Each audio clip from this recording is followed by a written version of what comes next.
I want to give an update on the Shiloh Hendrix situation. This is the white woman who was caught on video yelling the N-word at and chasing a 5-year-old autistic boy for taking her child's toys on a playground.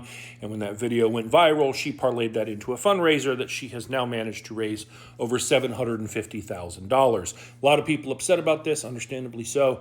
But I think it also helps to have at least context. So let me give you a little bit of that. The success of her campaign is a direct correlation to Carmelo Anthony and the campaign that his family put up. If you don't remember, Carmelo Anthony is a young black high school student who is accused of stabbing and killing a white high school student by the name of Austin Metcalf. His family put up a fundraiser, raised over $500,000, and the alt-right and MAGA and white nationalists were very, very angry about it. Here comes Shiloh. Perfect storm scenario. And then it just turned into, well, let's make sure she raises more money than he did, like it's a contest. Also, side note, this post right here that's celebrating that victory, right? This is a well-known white supremacist woman on Twitter.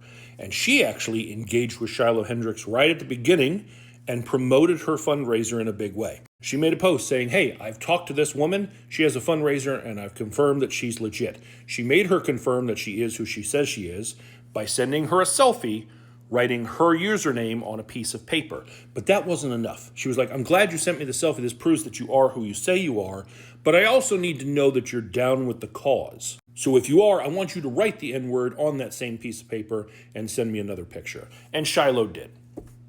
She had no problem doing that because she is a horrible human being. Now, before I move on to what maybe we can do about that, I want to update you on a couple other things. NAACP in the area put up a GoFundMe to raise money for the family of that little boy and try and help them seek justice. They raised over $340,000 and actually closed the campaign rather than just upping the amount like Shiloh did.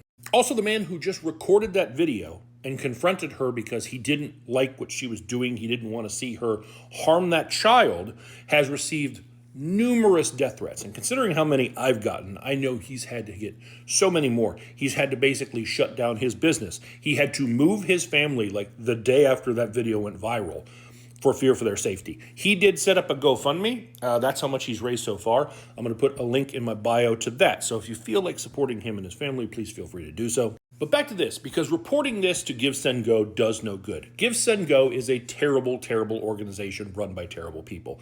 Like, they're the ones who helped Kyle Rittenhouse raise all his money for his defense, and they're very, very proud of that. In fact, at the height of all this, if you just Googled GiveSendGo, it listed her campaign above all the other information about their website.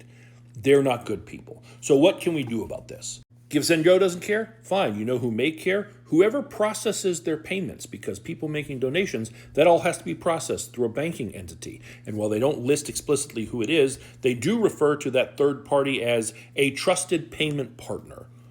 That would seem to indicate someone who's established.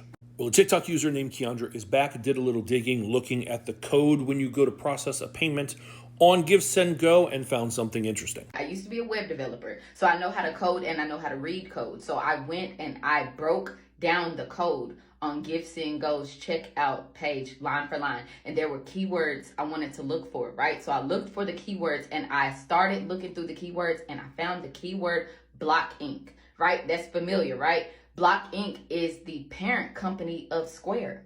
So I went and I did my researching and it turns out, yeah, that's their payment processor. So I'm going to attach and I'm going to share ways we can contact both Block Inc. and Square.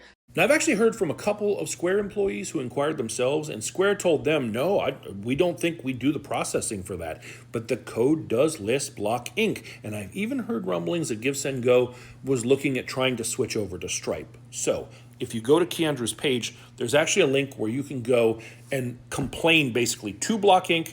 and to Square to let them know that if they're going to process those payments that help someone who does stuff like this benefit and profit off of this kind of hatred, then you're going to make sure that they never get your business ever again.